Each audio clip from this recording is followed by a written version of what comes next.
Le nouvel immeuble de l'Humanité avait donné le ton. Au moins en façade, il y avait déjà une démonstration de transparence.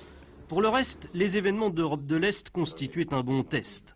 Pour un journal qui n'avait rien trouvé à redire, il y a 28 ans, à la construction du mur de Berlin, le virage idéologique s'annonçait difficile, les symboles ont changé. La presse a publié ce matin une photo d'un soldat allemand avec une fleur au fusil. Je regrette, moi, qu'on n'est pas dans l'humain ce matin. Ça nous a échappé. Quelques regrets, mais l'Humanité ne lésine pas sur les moyens. 3 journalistes à Berlin, un envoyé spécial qui va partir pour la Roumanie, rebelle au changement. L'organe central du Parti communiste français a pris sans complexe le train de la glasnost. Plus, à l'image de certains membres du parti, la rédaction de l'UMA critique maintenant la période précédente. J'étais malheureux un peu. Je pense profondément que le capitalisme ne peut pas résoudre les problèmes des hommes.